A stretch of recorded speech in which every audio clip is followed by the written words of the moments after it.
as many of you know and may have noticed, people who have followed me over the years, or people who have been around and sat under our ministry for many years, you probably noticed that there's been a big, huge change in how I communicate, the way I speak. And now that was brought about after I had a dream in 2006, and I realized that the way I communicated about God, the way I communicated about spiritual matters was very tribal, was very, people outside our tribe really don't get it. They didn't understand it. So I had this inner prompting to just kind of change the way I spoke about things.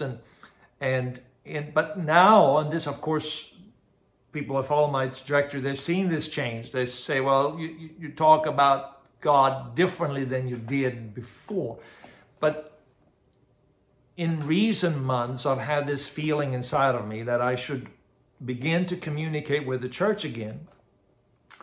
And of course, that means that you change your vocabulary, change your language, because you know, as Paul said to the Greek, you're a Greek, to the Jew, that you're a Jew. In fact, when Paul in Athens, it says that in Marseille, it says that in God we live and move and have our being. And we think, well, that was Paul who said. No, that was Epicurean. That was the philosophers. It came from them. And then we sing about it and we talk about it because it's in the Bible. But it was not really Paul's own idea. It was somebody else's idea. It was Epicureans, and they were not Christians. Didn't know anything about Jesus. So what I'm saying is you have to, the way you speak and communicate, sometimes we speak in such tribal language that people from the outside think we are, I shouldn't say this, but we are nuts.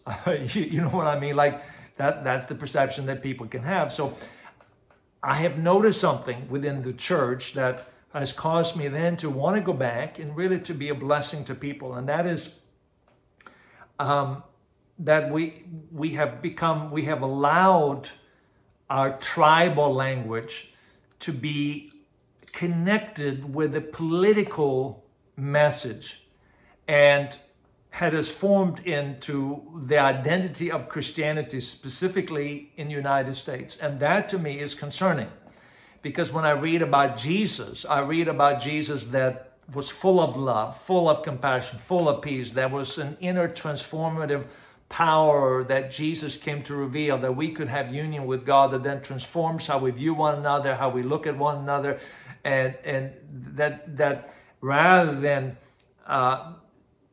than tear down bridges, or rather than building more bridges and walls between us, actually tears down the walls and bridges between us, where love becomes the focus. And when love is the focus, we don't need to be right. We don't need to win every argument. We don't need to be the policeman of the world that says this is how it's supposed to work and stand up for these things. No, it's about helping others, and first of all, ourselves being completely transformed by love that then reflects in what we do. That this Christ, then we are completely, and our entire being is filled with a sense of love that then becomes an attraction.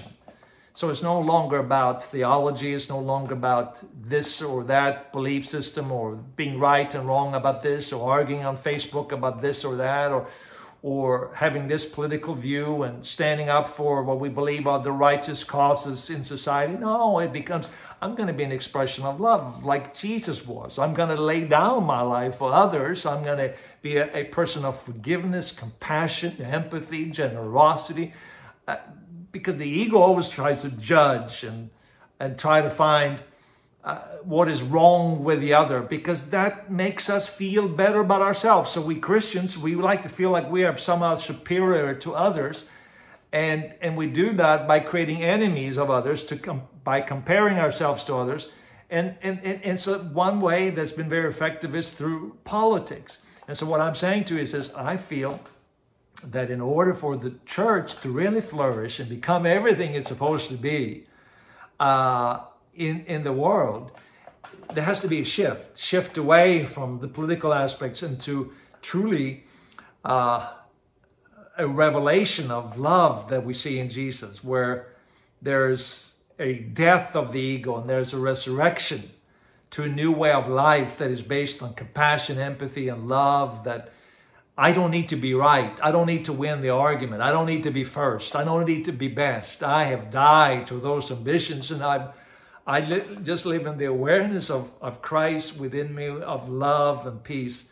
And so that, to me, has become a greater challenge in the church than there was before, but I think it's a necessary step for us to go in. So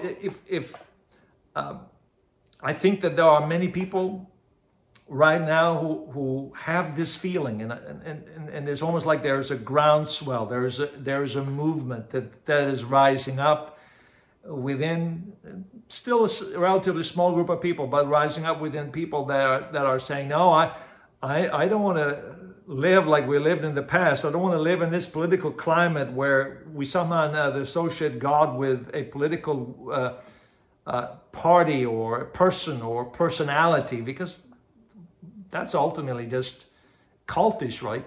But we're actually awakened, we're people who are awakened to love, and therefore we tear down the walls that separate us.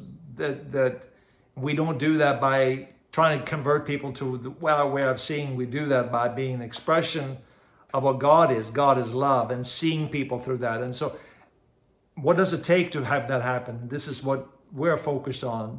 What does it take for that transformation to take place inside of us, that we truly become an expression of peace and love in the world?